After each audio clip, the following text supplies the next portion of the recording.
Carlos González es licenciado en Ciencias Físicas, tiene una experiencia de 24 años como maestro de Matemáticas y de Física, lleva 22 años dando conferencias y talleres sobre crecimiento personal y además ha publicado en periódicos y revistas artículos de divulgación y cuentos e interviene frecuentemente en medios de comunicación. Es autor del libro 23 maestros de corazón, un salto cuántico en la enseñanza.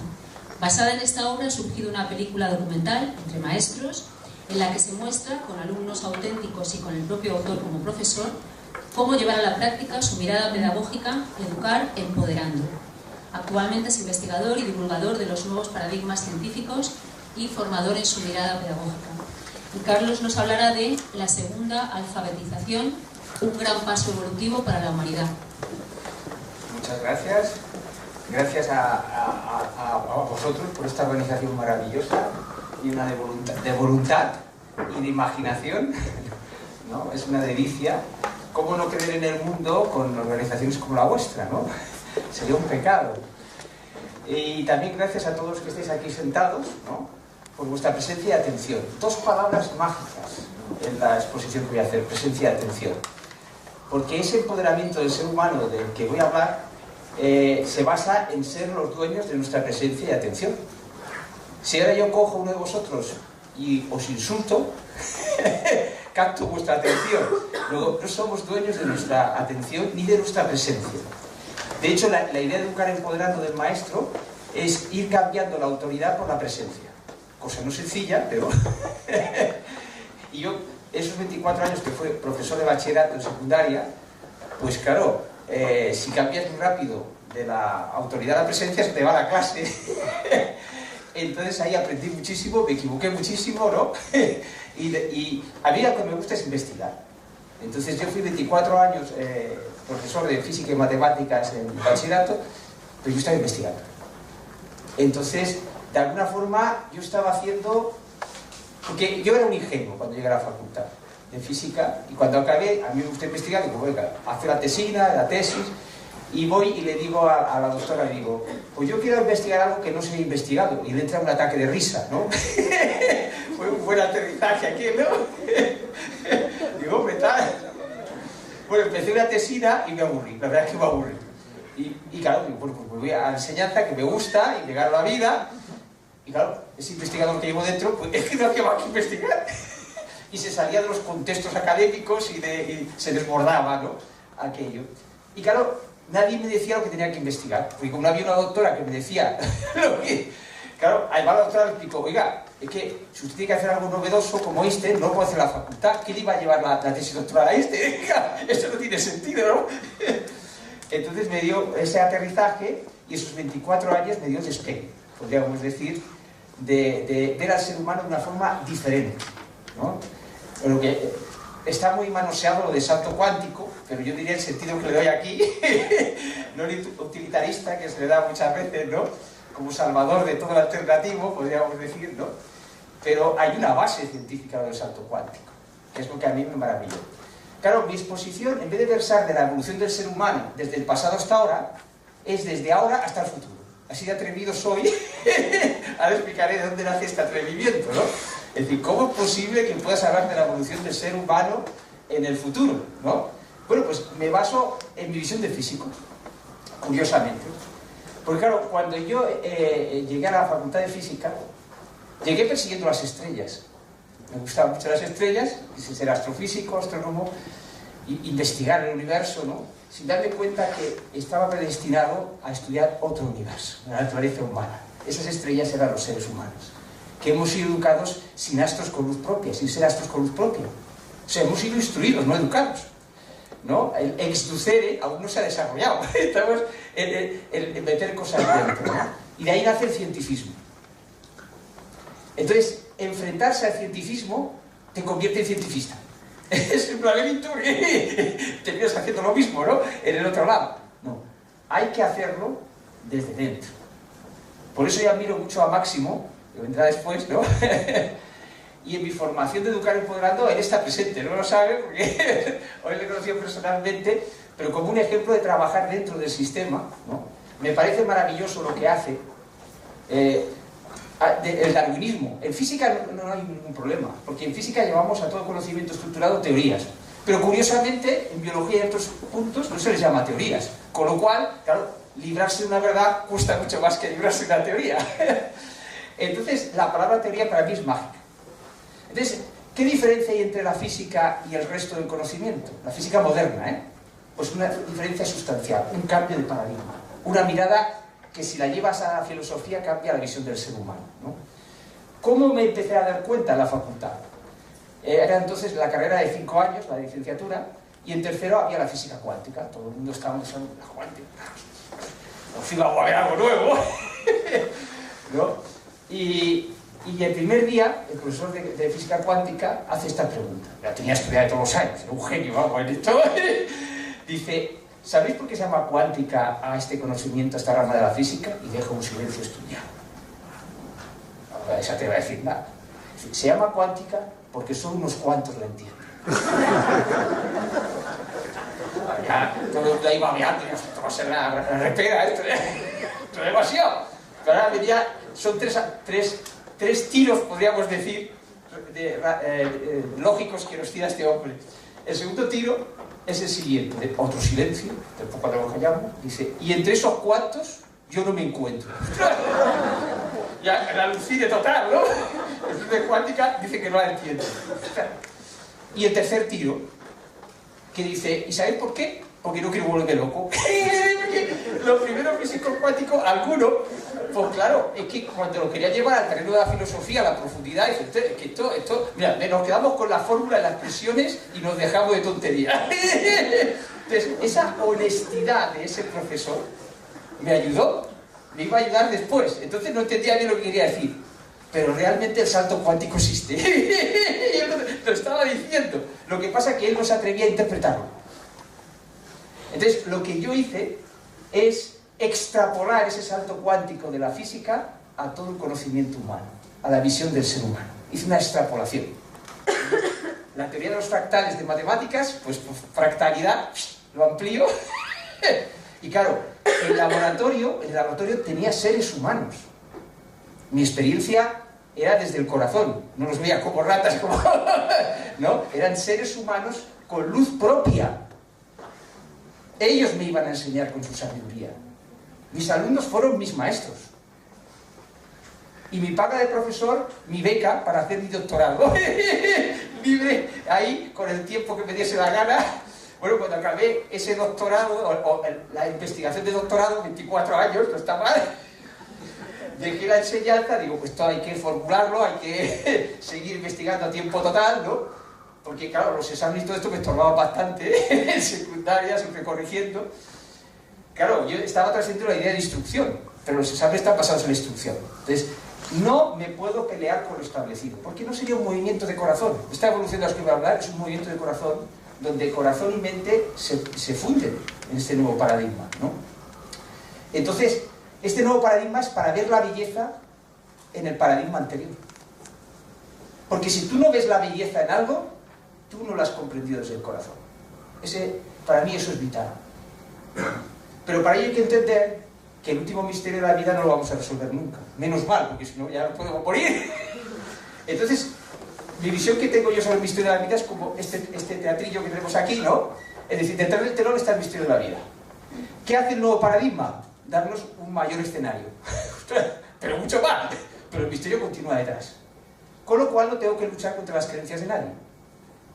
Porque, claro, pero sí, donde a veces fricciono, es que se confunde la verdad con las creencias. Y hay que decir una cosa que a muchos científicos les enerva, ¿no? Las teorías científicas son creencias. Hasta las mejores. Claro que son creencias. En física lo tenemos clarísimo, la física moderna. Es clarísimo. O sea, a ver si falla esta teoría para poner otra nueva. Dile tú al darwinismo que falle para poner otra nueva. Hay un estamento ahí que lo impide. ¿Por qué? Porque uno se está pensando en un paradigma y otro está pensando en otro paradigma.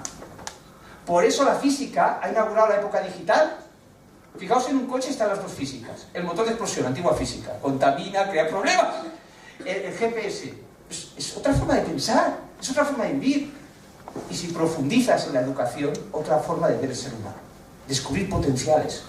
Potenciales que tú no puedes descubrir, por el efecto teoría del nuevo paradigma. Veréis, una de las cosas que yo aluciné en física fue la siguiente. Cuando yo comprendí el alcance de las teorías del nuevo paradigma, no de la vieja física. Las teorías del nuevo paradigma vaticinan cosas. Ostras, aquello me dejó... Yo lo explicaba el profesor y porque el profesor no para la clase aquí, es demencial, seguía con la instrucción, pero no se da cuenta lo que está diciendo. Os voy a poner un ejemplo clarísimo, ¿no? La relatividad, la nueva física, ¿no?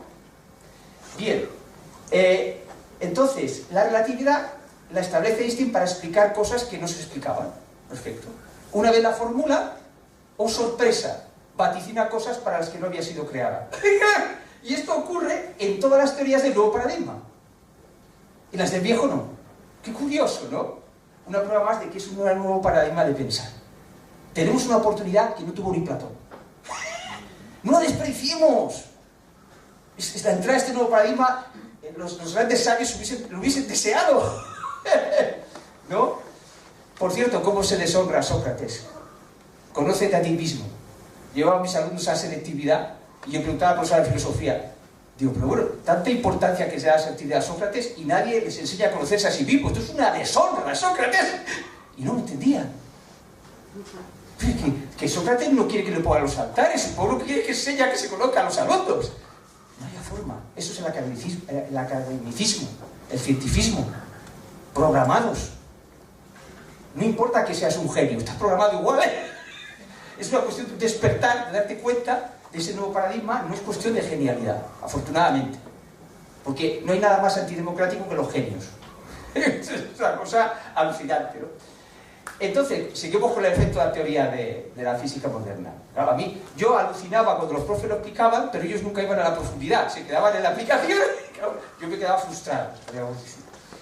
Entonces, claro, la relatividad, de repente, entre las cosas que vaticina, que es como fue evidenciada, no demostrada, ojo los profes, que constantemente solo se puede mostrar las matemáticas, y no hay manera que lo entienda, no se puede mostrar el darwinismo, no se puede mostrar ninguna cosa, una ciencia experimental. Son teorías, son metáforas para explicar la realidad, con una magia de que la explican, que es una magia, sí, es fantástico, pero es una teoría, es una creencia. Qué miedo hay decir que es una creencia. Necesitamos las creencias porque nos ayudan a pensar en la misma dirección. El problema es el dogma. El problema es no entender que es una creencia. Benditas sean las creencias. Porque si son verdades, no tenemos nada que hacer. Claro, la creatividad nace de crear esas creencias. No se va al mundo con una creencia, con otra, pero sin dogmatismos. Y desde tu creencia que se ve. Pero eso significa un empoderamiento del ser humano. Es decir, me voy a tu creencia y observo el mundo. Y luego veré si me interesa o no. No somos capaces. Porque hemos sido instruidos, tenemos miedo de contaminarnos de la otra creencia. Eso es el desempoderamiento humano. Y yo, en esa evolución que os propongo, es el empoderamiento humano. El ego es egoísta porque está desempoderado. Es al revés. Esa mala imagen del ego, yo. Sin yo no hago nada. El egoísmo existe porque el ego no se ama a sí mismo. Pero ¿cómo se va a amar a sí mismo con la mala prensa que tiene? Y si no ve belleza en él. El ego es conciencia, es la conciencia humana. Una mala prensa increíble, ¿no? Ya veis que pongo todo patas arriba. Pero no es una revolución, es una evolución. Porque con esta mirada veo la belleza de lo anterior. Si yo condeno lo anterior, me condeno a mí mismo. Toda experiencia, todo lo que hemos vivido es por algo y tiene un enriquecimiento. Una cosa de ese viejo paradigma es hacernos sentir pequeños, desempoderados, nos permite una cosa que ni los mismos dioses pueden permitirse. Descubrir un color del arco iris del amor que si fuésemos Dios nunca descubriríamos. Fijaos lo importante que es la grandeza de la pequeñez. ¿Y sabéis cuál es? La compasión. ¿Quién va a tener compasión de un Dios? Si lo puede todo. Es la grandeza de la pequeñez. ¿Cómo es posible que no nos hayan dicho esto? Vamos a hacernos más grandes, viendo la belleza de la pequeñez. No nos estorba a nadie. No puede ser una mirada del corazón si nos estorba a alguien. Si la creencia de uno es para luchar contra otro. Eso no es una mirada del corazón. Y sin la mirada del corazón no hay sabiduría en la mente. Son contradictorios. Es una contradicción total. Bueno, pero vamos a la teoría de una cosa, el Power nunca me da tiempo a darlo, o sea que no hay problema. Ya hemos quedado con la organización, que a los socios se os pasará y a los demás se os colgará una página para que lo descarguéis. Pero bueno, ya que sentís seguro, ¿no? Hay 15 principios de alfabetización que ya os dejaréis que lo veáis por vuestra cuenta, en cada uno. Pero para eso está la era digital. O sea, por ejemplo, una cosa de la instrucción y lógica. Tomar apuntes textuales. Pues grábate la clase, hombre. ¿Para qué quiere el móvil? Entonces, lo que hacemos Educar Empoderando son los apuntes creativos. ¿Qué me provoca esto? Aunque sea un rechazo. Me apunto lo que me provoca y luego escucho por partes y haciendo cosas diferentes el audio. Porque vas a entender de forma diferente las cosas haciendo cosas diferentes. Y además, no sabéis, fregar los platos y eso se puede convertir en algo agradable. Me pongo un audio, por ejemplo, de Máximo, porque ya le tengo muy listo, con el audio me basta, y yo voy ahí, y entonces me sublevo ante Máximo. ¡Qué bien, no! Aquí hay que sublevarse también ante Máximo. Sublevarse para evolucionar, viendo la belleza del discurso de Máximo, ¿no? Y su sabiduría. Y estando en desacuerdo con él. Pues sí, es fantástico. Y qué bien estar en desacuerdo, ¿no? Bueno, entonces, lo que decíamos de las teorías, la magia de las teorías de la física moderna. Entonces, ¿cómo se iba a evidenciar que funcionaba la relatividad? Y que dejará de funcionar en algunas cosas y tendremos otra teoría. ¡Es fantástico! ¡Es maravilloso! En cambio, el cientifismo se hunde cuando falla algo. Porque no hay un ejército de teóricos dispuestos a cambiar radicalmente su mirada. Y en física sí.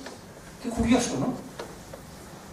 Entonces, la relatividad se evidenció su funcionamiento porque pronosticaba, y no había sido diseñado para eso, que la luz se tendría que curvar ante una masa muy grande, como la del Sol. Y entonces, astronómicamente, se tomaron unas placas, ¿no? Y se evidenció que ocurría milimétricamente lo que pronosticaba. ¿Y si eso no es magia? O sea, que tú hagas una cosa para resolver otra cosa y te pronostique con una precisión, una exactitud alucinante lo que va a ocurrir y ocurre, quiere decir que el ser humano es más de lo que nos han dicho. ¿De dónde captamos esa información? ¿Cómo es posible que a este se le ocurra? Él llegó a decir, es que iba en el tranvía y me empezaron a venir ideas raras. El ser humano es mucho más. ¿Cómo es posible que no se haya estudiado dónde viene la creatividad? ¿Pero qué es esto? Tanta instrucción. Pero si lo que te va a hacer, te va a empoderar en la vida es tu creatividad. En una diapositiva que encontraréis está una fotograma de Mary Poppins, película que yo considero de alta sabiduría. Mary Poppins es un ser empoderado. Yo nunca doy explicaciones, pero lo hice con prepotencia. Ahí está la clase. Es decir, no deja someterse por los juicios de los demás, ni ella juzga tampoco, ¿no? Podríamos decir. Pues hay una escena preciosa en Mary Poppins, todo es metafórico en Mary Poppins, cuando lo descifras es alucinante, que es la del bolso.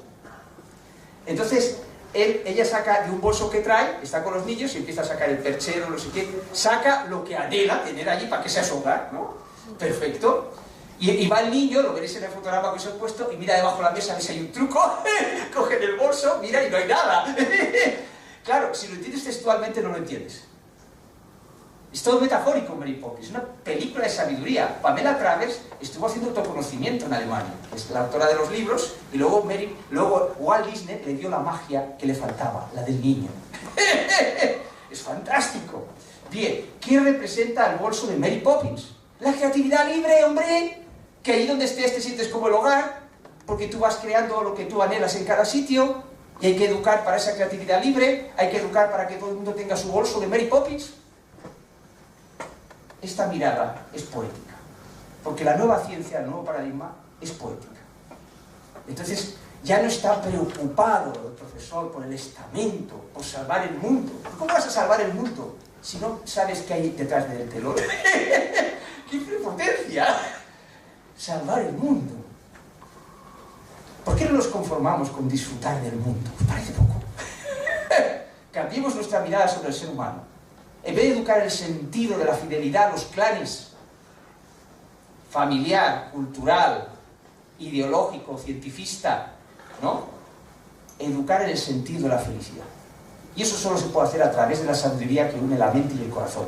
Y eso, desde mi punto de vista, solo se puede hacer con este nuevo paradigma, del cual la punta del iceberg salió en física. Bueno, ¿y por qué sale en física? Primero, porque tiene el concepto de teoría el físico, que el otro no tenía. Segundo, porque la física había desmaterializado el conocimiento, cosa que no han hecho las demás ciencias. Es decir, 200 años que la física ha desmaterializado el conocimiento. A principios del siglo XIX, la física empieza a aplicar el concepto de campos electromagnéticos. Pues si esto no se ve ni se puede tocar. ¿Cómo vamos a explicar la vida solamente con lo que se ve? Si la física lleva 200 años explicándola, nuevo paradigma, física moderna, trabaja con 11 dimensiones. Toma ya. Dice, es imposible explicar lo que veo si no me imagino que existen otras dimensiones. Al físico se le permite. Al biólogo no se le permite. ¡Qué curioso! Porque está más anclado, no está en ese nuevo paradigma. El físico en sus teorías, la física moderna, en un documental hay una cosa preciosa sobre las teorías de la física moderna. Decía, se les tiene que exigir coherencia, lenguaje matemático. Muchas teorías de la biología no tienen coherencia, a mi modo de ver. A lo mejor digo una barbaridad, porque no soy biólogo, pero lo voy a decir, qué caramba. Para mí el darwinismo es inconsistente. Porque, claro, lo hablo desde el desconocimiento solamente profundo, pues digo que igual es una tontería, pero yo la dejo porque no sé lo que puede mover, ¿no? En física no se aceptaría, tal como he entendido yo el darwinismo, que las especies se adapten al medio y a la vez lo modifiquen. Eso es una incoherencia. En física esa teoría no se acepta, no se va ni a la práctica, porque tiene que ser coherente. Tú no puedes crear el medio y a la vez adaptarte al medio. Solución del nuevo paradigma. Hay dimensiones que no ves. ¿Qué dices? Tiene que ocurrir la teoría como la física. Es imposible. Esa no es autoconsistente, esa es la palabra. En física tiene que ser autoconsistente la teoría antes de ir al laboratorio. Entonces pasa, el lenguaje matemático es muy apropiado para esto. Oye, mira, aquí hay una contradicción, lenguaje lógico. Cantidad de teorías en el cientificismo no son autoconsistentes. Porque las teorías nacen dentro de una cultura y se adaptan a la cultura y al momento. Y el darwinismo nace en el momento en que despunta el aero industrial, etcétera, etcétera, etcétera, la competitividad y un montón de cosas. Y como no sabes que es una teoría, no sabes cómo esa teoría está contaminada de tu cultura. Que no hay nada malo, si tú lo sabes. Hombre, pues está bien que esté un poco contaminada porque es lo que toca ahora. No pasa nada. Pero claro, las cosas cambian, la cultura cambia. Y la teoría se queda en el siglo XIX. Bueno, se hace neo, ¿no? Se moderniza, se le pone un neo delante y de bueno, vamos a tal. Esto no es un ataque al darwinismo, porque he dicho que vamos a ver la belleza en todo. La competitividad. O sea, esa idea de que sobrevive, ya estoy diciendo, son falacias así simples, no lo digo desde la profundidad del experto, ¿no? Lo que se oye, ¿no? Sobrevive el que mejor se adapta, etcétera, etcétera. Oye, suena mucho también a la economía que tenemos muchas veces, ¿no? ¿Es misterioso? No es misterioso. Es que nacen juntas. Entonces, si cuando hacemos una teoría no investigamos la cultura, ni cómo nos influye, pues va a estar contaminado de eso. Es muy importante esto. La relatividad no obedece a ninguna cultura, esto es cultural. La nueva física es transcultural. Y este nuevo paradigma que os presento es transcultural. ¿Qué significa transcultural? La etapa siguiente a la cultura. ¿Cómo lo explico? Con una metáfora. Todas las teorías son metáforas. Por cierto, la segunda característica de las teorías de la física moderna, que sean autoconsistentes. Segunda, que sean lo más sencillas posible. Si tengo varios, cojo la más sencilla, es decir, simplificar los quebrados. A todos nos han enseñado simplificar el quebrado antes de hacer el numerado común. Se coge la más sencilla. Fijaos, si se aplicase esto en todos los campos. Sí, varias teorías. ¿Cómo que una? Varias, coge la más sencilla. Luego, si te quedan varias candidatas, la más bella. Por eso en la física se ponen nombres poéticos. Es una cosa sorprendente. Y luego cojo yo la biología y no lo veo esos nombres poéticos. ¿Qué está pasando aquí? ¿Qué ocurre? Ocurre que la tecnología digital va 200 o 300 años por delante de algunas miradas de biología, por ejemplo. En la base de sus teorías. No digo en el esfuerzo académico. Yo no diciendo que hay una belleza. Digo en la mirada, que es del antiguo paradigma, que es mecanicista, que está materializada, que solamente ve el pensamiento, la conciencia emanando del cerebro, que no, que tienes que suponer que hay dimensiones que no ves como la física. ¿De qué iba a funcionar tu móvil? Si no. Ya hay intentos con Rupert Sheldrake de los campos morfogenéticos. Es que la idea de campo tiene que penetrar en todo el conocimiento, en todo, hasta en la geología. Pues claro que tienes que formular la idea de campo, y eso es desmaterializar el conocimiento. Si no hubiésemos desmaterializado el conocimiento, no habría móviles. Pero tú vas al médico y ocurre una cosa muy graciosa, tremendamente graciosa en el médico, que te hace un diagnóstico basado en el antiguo paradigma, utilizando aparatos de nuevo. Es decir, te hace una resonancia magnética nuclear, que se basa en haber trascendido la idea de materia e interpreta lo que te pasa solamente materialistamente. Una incoherencia que la física no permitiría de nuevo. Es una incoherencia. Es decir, que las ciencias experimentales, que no son la física, tienen que entrar en el nuevo paradigma. Pero a mí me interesa sobre todo que entren las personas. No hace falta saber de alta ciencia para entrar en el nuevo paradigma. Solamente hay que aprender a pensar de forma diferente. De forma que para tener tu luz propia no se la quites a nadie. Para ello tienes que descubrir tu propia belleza interior. Fijaos en este fotograma de la película Entre Maestros, que podéis encontrar en Televisión Española La Carta, o... Aquí tenéis un ejemplo. Imaginaos que yo ataco el sistema. Primero, que iría contra lo que yo siento. Segundo, nunca hubiese existido esta película, ni la hubiese pagado el Ministerio de Cultura en Televisión Española. ¿Y este hombre cómo le ha pagado Televisión Española y el Ministerio de Cultura con lo que está diciendo? Muy sencillo.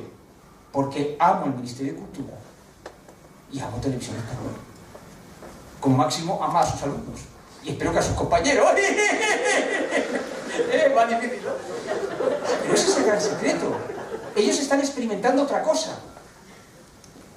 Si todo el mundo lleva una sabiduría interior, que es la base de educar empoderado, una luz propia, yo aprendo de todo el mundo.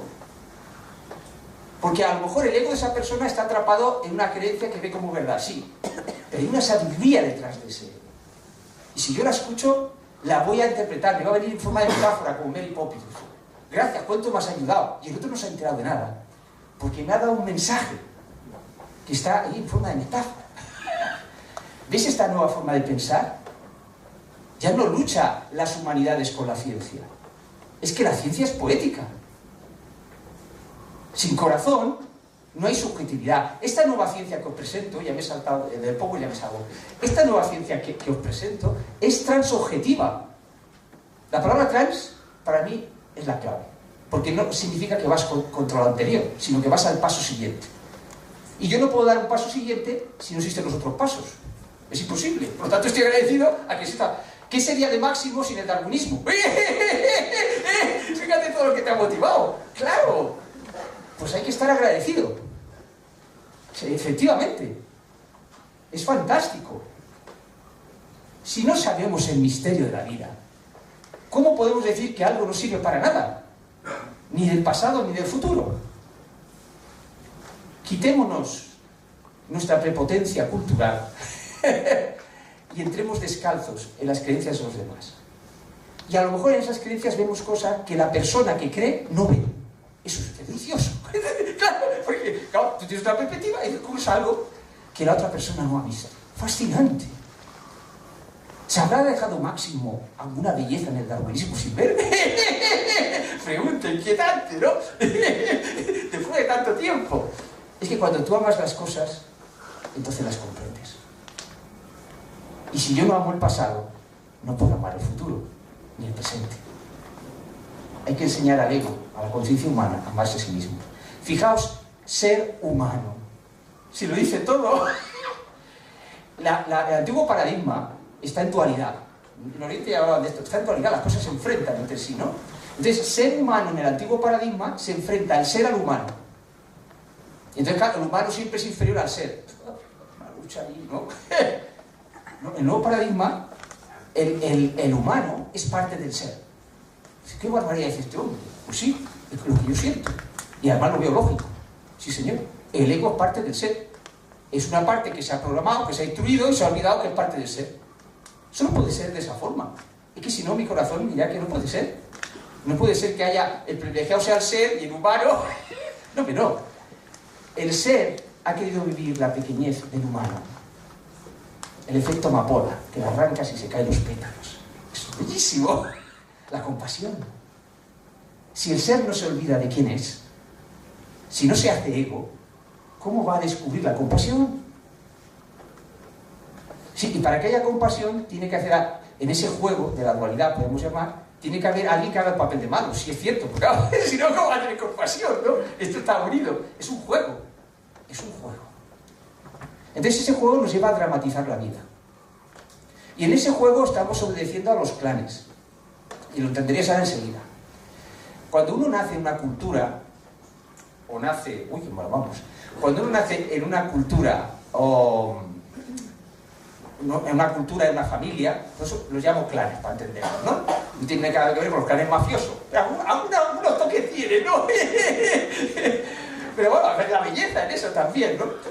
Bien, entonces, cuando uno nace en una cultura, aprende a hablar un idioma, aprende una serie de valores, etc. Y en otra cultura puede haber valores diferentes. Si esos valores están hechos para enfrentarse, las culturas se enfrentan. Curioso, ¿verdad? Y la persona se piensa que es libre, ¿no?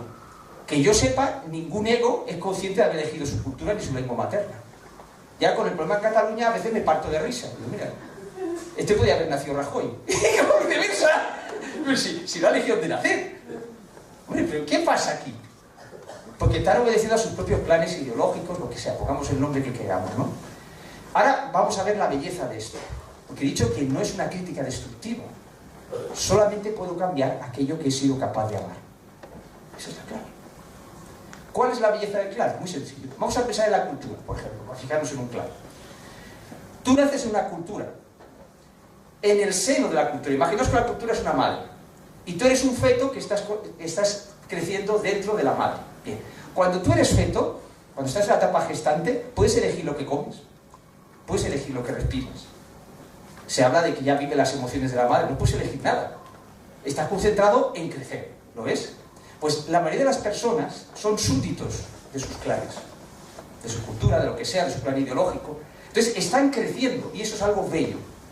No les hagas una cesárea, hombre. Eso le llamo sarampión. ¿Creen que era cada que de tiempo? Todo el mundo que entra al mundo alternativo quiere convencer al otro, hacer una cesárea, decir, tú sales de aquí. No, hombre, no. La persona, el feto tiene que estar de 9 meses. O sea, para empoderar el ego, esta mirada de empoderar el ego, no es para todo el mundo.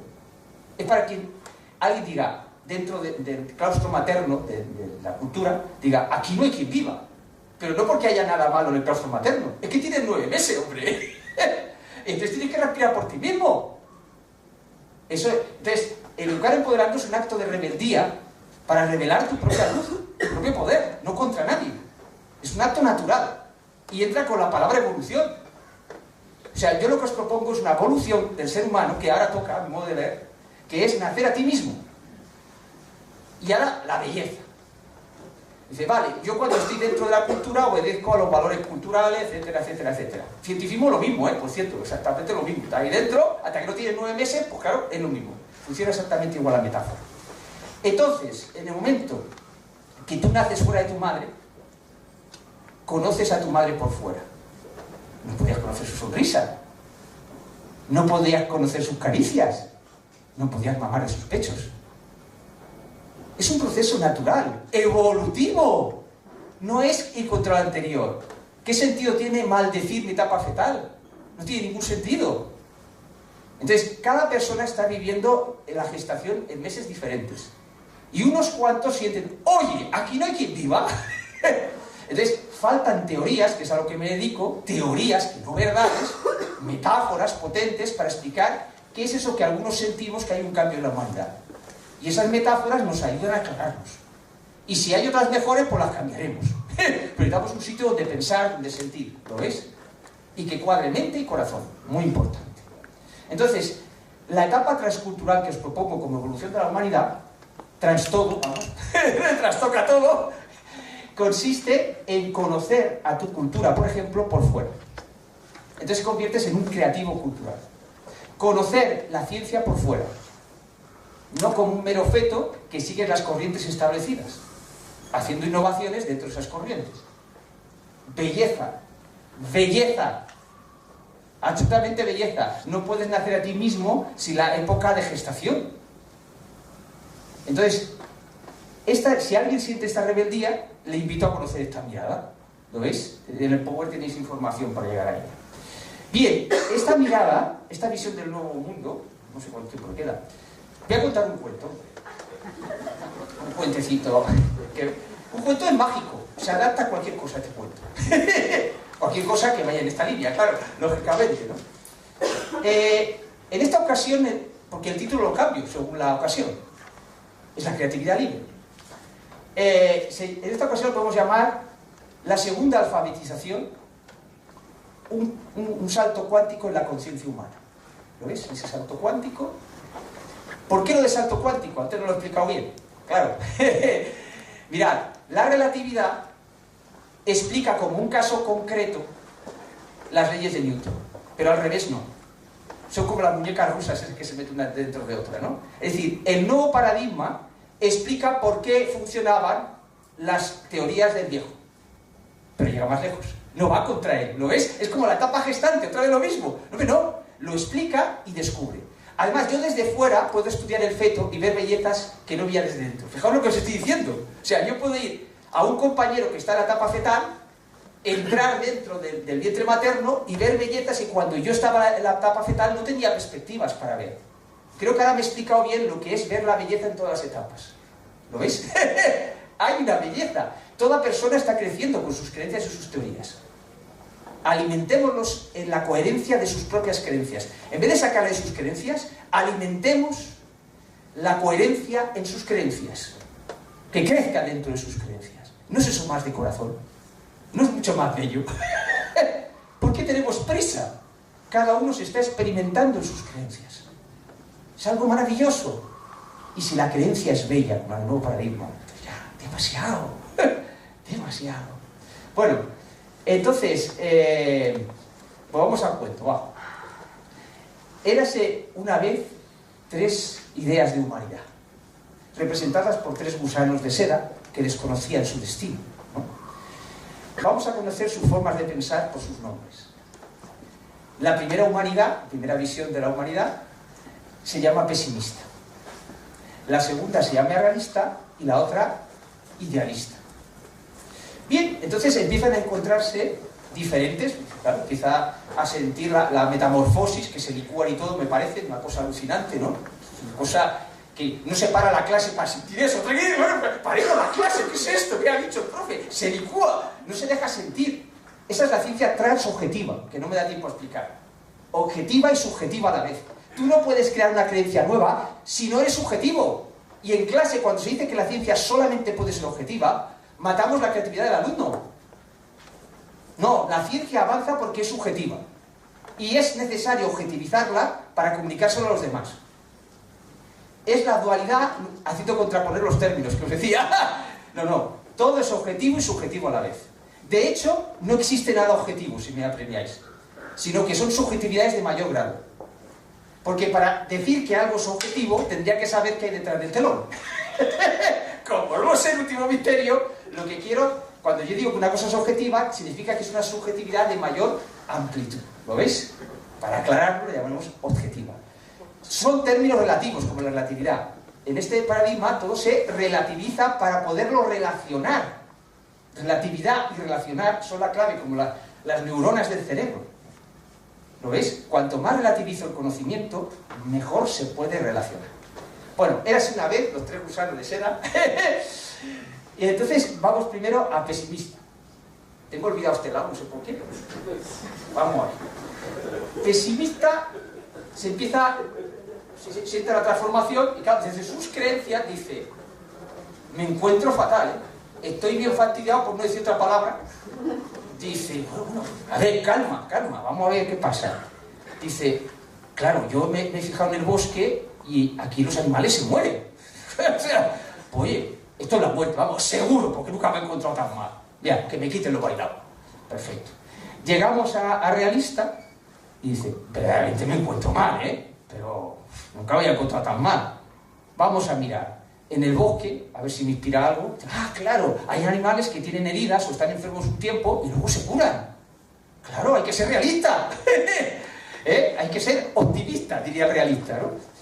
Muy bien. Y en cambio, cuando llegamos a idealista, dice que es la clave del espíritu científico que tiene que sustituir al método científico en esta mirada. Espíritu científico. Fijaos como hay una botella de cava. El método científico le falta ese espíritu, ¿no? Podríamos decir. Entonces, él dice la frase clave del espíritu científico, que es la que dice todo niño, aunque no la diga. Dice, ¡qué curioso! ¡Qué extraño me encuentro! Fijaos la creencia cómo influye en lo que tú vas a vivir. Bien, ocurre la metamorfosis, se abren los 3 capullos, ¿no? Y hay 3 hermosas mariposas, exactamente igual de bellas las 3, idénticas en belleza. Llegamos a pesimista y a pesar de ser una hermosa mariposa, está muerta. Ha muerto, se ha consumado su creencia. Llegamos a realista y a pesar de ser una hermosa mariposa y tener 2 hermosas alas, ella, claro, cuando ve la luz del sol la ve reflejada en la tierra, mira hacia la tierra. Y a pesar de tener 2 alas, termina rectando como un gusano. Y contenta, ya sabía yo que era pasajero. Y continúa su vida como un gusano. Y llega idealista y cuando sale el capullo, ¿qué hace? Mira sus espaldas, descubre sus alas y empieza a volar llenando de luz y color todo el bosque. Colorín colorado, este cuento ha comenzado. Porque el que colorín colorado, el cuento ha terminado, es la base del cientifismo. Colorín colorado, este cuento se ha terminado, es lo que dice en el colegio, y tú aquí no puedes poner nada. Cuando expliqué el cuento a vuestros niños, acabarlos con colorín colorado, este cuento ha comenzado y que vas a cambiar de él. Incentivar la creatividad libre. O sea, fijaos, hasta un cuento está en el antiguo paradigma. ¡Ay, de aquí no se toca nada! Esto es asombroso, ¿no? Bien, en nuestra antigua forma de pensar, por cierto, la única que conozco en toda la historia registrada, tengo que reconocerlo. ¿Y cómo puedo darte cuenta? Por el contraste del nuevo paradigma. Si no hubiese habido un nuevo paradigma, yo no podría haber estudiado el otro. Es decir, puedo estudiar la parte fetal porque la puedo estudiar desde fuera. Si no, ni me entero que estoy dentro de la madre. Claro, si no tengo una experiencia fuera, o sea, ese nuevo paradigma me da un contraste. Entonces, casi seguro que si os dijese cuál de los 3 personajes, o cuál de las 3 humanidades, en este caso, ¿no?, os apuntaríais, casi todos os iríais hacia una, ¿verdad? ¿Sí? Pues esa es la vieja forma en que hemos sido instruidos. Tener que elegir una cosa y condenar otra. No, pero no, hace falta las 3. O sea, tú necesitas el pesimista para saber lo peor que te puede pasar y prevenirlo. Por ejemplo, la contaminación. Necesitas el realista también, ¿no? ¿De dónde partes? Podríamos decir. Y el idealista, que te da una visión de futuro. Ahora bien, no le deis la visión de futuro al pesimista y al realista, porque estamos perdidos. ¿Lo es? Que es lo que se suele hacer. Con este cuento ha quedado muy claro cómo hemos sido educados. Cómo se desempodera el ego por dentro. Contraponiendo las cosas, luchando las cosas dentro. Eligiendo una cosa en detrimento de otra. Eligiendo una teoría en detrimento de otra teoría. ¿Lo veis? Y si se hace así, las teorías no pueden hacer el amor.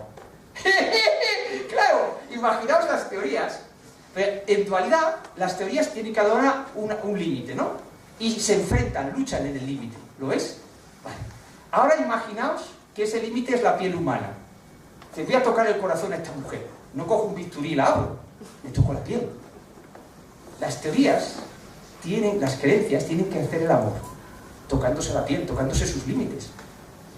Sin límites yo no puedo investigar. Pero esos límites limitan una experiencia.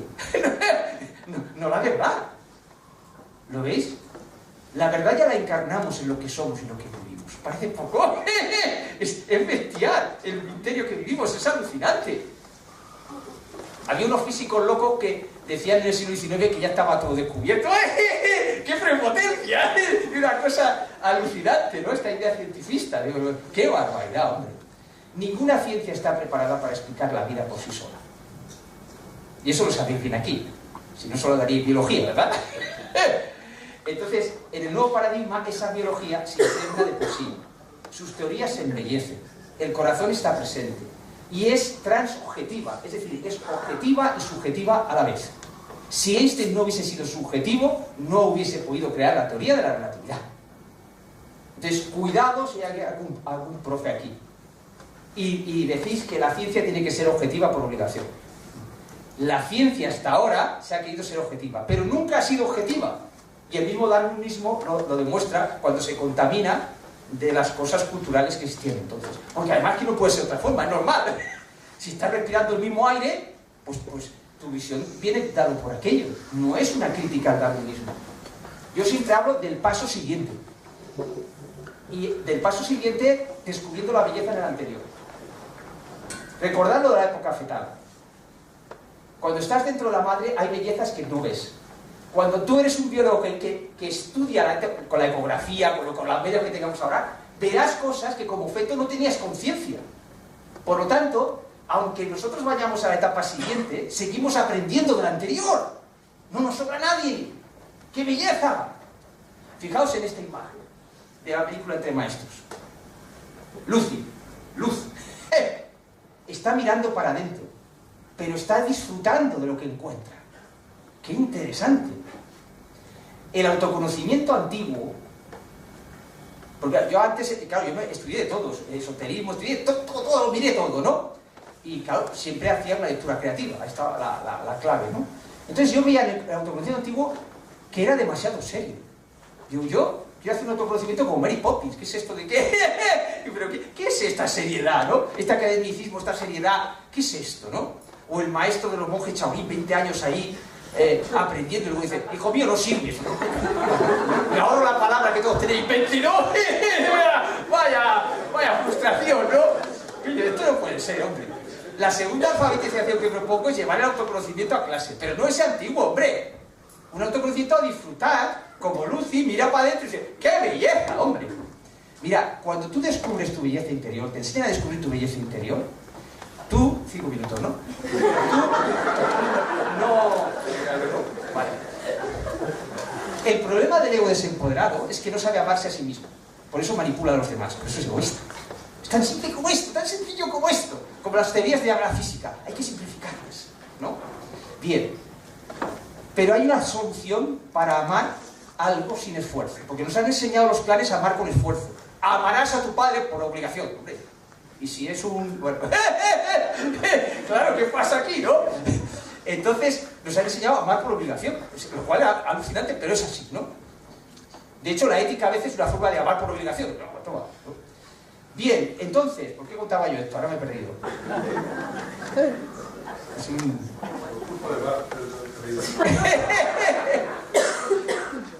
Bueno, ese es donde estaba yo. La belleza y el amor, sí. Ahora. Para mí esto es muy importante, este descubrimiento. Es decir, uno ama sin esfuerzo aquello que ve bello. Lo voy a repetir otra vez. Uno ama sin esfuerzo aquello que ve bello.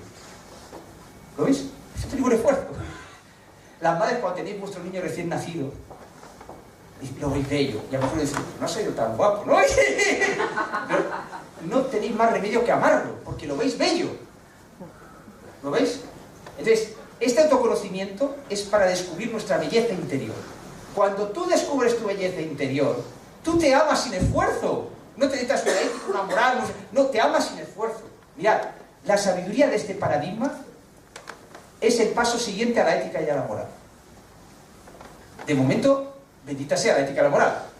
Pero cuando uno adquiere esa sabiduría del corazón y lo lleva a la mente, porque la ética y la moral son como las leyes, ¿no? Y entonces, la sabiduría del nuevo paradigma le llamo yo la sabiduría gallega. ¡Depende! Es relativo, depende. Y tú, cuando te una norma ética, a decir cualquiera, ¿no? La que sea, pues claro, es que, como pasa con las leyes, pues depende, ¿no? ¿Qué? Aquí quiere decir que la ética y la moral están sustituyendo otra cosa que tenemos que descubrir. ¿Me explico? Entonces la gente evoluciona con éticas y morales más hacia el corazón. Hay una evolución dentro de la dualidad, podríamos decir. Pero el paso siguiente que yo propongo es decir, vamos a desarrollar una sabiduría anterior donde las palabras no luchan entre sí, donde descubres tu belleza interior y esa sabiduría te va a decir en cada caso lo que tienes que hacer. Si no hay forma, porque el intranet, este intranet conectar contigo mismo, pues la conexión es mala de momento, hay que reconocerlo, ¿no? Yo también, entonces, desconexiones, ¿no? Bueno, pues para eso tienes la ética y la moral más elevada que tú consideres, ¿no? Pero si estás conectado, haz caso a tu sabiduría. Porque es la sabiduría del depende. Lo otro es una sabiduría en instrucción. Claro, si no sabiduría en instrucción, hay una lógica, hemos instruidos, pues mira, evidentemente es mejor una ética que no una ética. Y cuidado que un talibán tiene su ética. Claro que es todos los niveles, ¿no? y discutimos sobre las éticas y las morales. Pero cuando tú vas a la sabiduría del corazón auténtico, no el corazón de los dramas, que también tenemos un corazón auxiliar, ¿no? Para los dramas y todo esto tenemos un corazón para los seriales, ¿no? Ese corazón auténtico que está fuera del juego, de la dualidad, de los enfrentamientos. Entonces, cuando tú empiezas a aprender a mirar y a pensar, porque una mirada dual que se emplea en el mundo alternativo es decir, no, el corazón es más importante que la mente. Ya estamos, ya han caído la trampa otra vez. No. El corazón nunca diría que es más importante que otra cosa. ¿No ves que es una contradicción lógica? El corazón está al servicio de todo. Nunca dirá que es superior a la mente. Entonces, ese corazón del que hablo está dentro de todos nosotros. Y la biología actual no puede verlo, porque eso se tiene que ver en un nuevo paradigma, en una nueva visión de la biología basada en la conciencia y no en el materialismo. ¿Lo ves? Y la física es la que más se ha aproximado a la conciencia en este momento. Porque ahora, para aproximarse a la conciencia tienes que desmaterializar. Fijaos todas las cosas que la ciencia oficial no explica. Os invito a hacer una lista. ¿Ves que hay cantidad de cosas? Claro, para un físico es muy sencillo, es que falta una teoría. Las teorías se agotan. Sí. Llega un momento que la teoría se agota. ¿Cómo lo noto? Ya voy terminando. Muy sencillo. Por ejemplo, en medicina. Si yo cada vez tengo que meter más científicos y más dinero, es que esa teoría se está agotando. Es simple. La visión de la física, la teoría más sencilla, la más bella. Entonces, claro, el físico dice, pues esta mirada está agotada. Aquí esta cosa de física, que esto no funciona, hay que buscar otra teoría.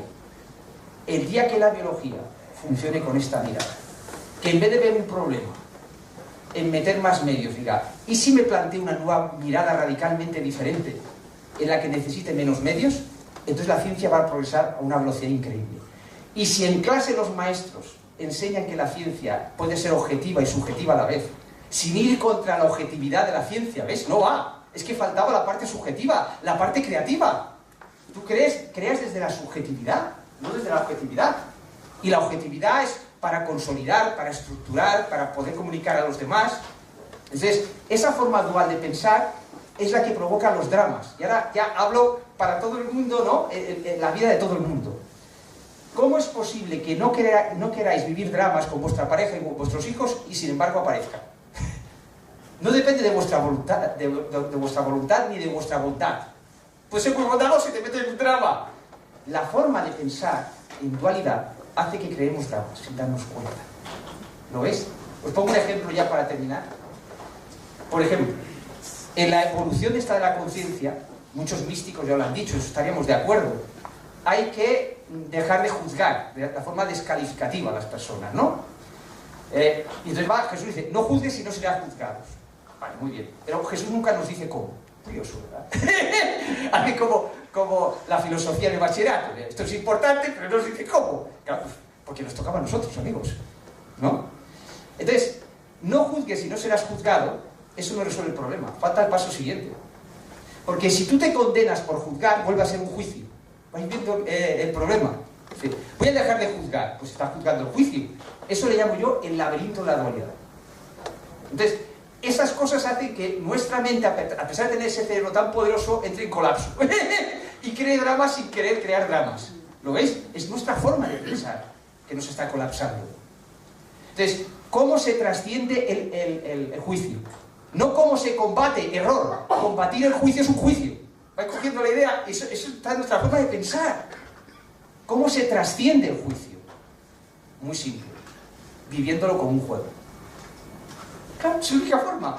Porque cuando tú vives algo desde la sabiduría del niño, desde la sabiduría del juego, ¿no? Entonces tú puedes dejar de jugar. Pero si tú crees que eso es la vida, tú no puedes dejar de jugar. Pero si tú lo vives como un juego y entiendes cómo funciona, puedes dejar de jugar. Es la sabiduría del niño. En Educar Empoderando trabajamos con la sabiduría de las edades, que es precioso, pero aquí no me da tiempo más. No sé para qué hemos montado el Power. Pero bueno, a ver si había... Así, esto es como hemos sido educados. ¿Veis? El sol de lo importante es lo que dice nuestra cultura, los clanes, lo que es importante. Y hemos sido educados como planetas sin luz propia, dando vueltas. Hay que encender la luz propia, nuestra sabiduría interior. Y algo evolucionario, no revolucionario. Preguntar en clase, por ejemplo, una cosa que yo recomiendo siempre, cuando yo hago formación de profes, digo, cojamos la teoría de Darwin, no que tenga manía Darwin, es que la más fácil, ¿no? Entonces, cojamos la teoría de Darwin, ¿no? Y a los alumnos le decís que es una teoría, y que investiguen qué teorías alternativas hay en la red. Ellos saben que en el examen de selectividad no van a poder poner aquello, pero ellos han ganado contraste sobre la teoría de Darwin, la van a conocer mejor. Porque tú para criticar algo tienes que conocerlo bien. Eso, además es un truco para que saquen más notas del darwinismo. Y sobre todo no queden encerrados en una sola mirada. No señor, tiene que haber miradas más potentes que esas. Con cambios radicales. Claro que es lo que ha hecho la física, un salto cuántico. Cambio radical. Porque si solo evoluciono de lo anterior, fijaos que lo que yo planteo aquí es un salto cuántico. No solamente evolucionar de lo anterior. ¿Lo veis? ¿O no es un salto cuántico estar dentro de la madre y nacer fuera? Eso es lo que os estoy diciendo. ¿O os parece poco salto cuántico? Es bestial el cambio. Respirar por ti mismo es alucinante. Entonces os invito a no seguir educando de esta manera. No ver a los alumnos, a los hijos, como astros y luz propia. Tenéis que verlos como tienen su propia luz. Que aún no la han visto. Vamos a andar el camino, pasito a pasito, como se hace toda la evolución. Muchas gracias por aguantar mi entusiasmo.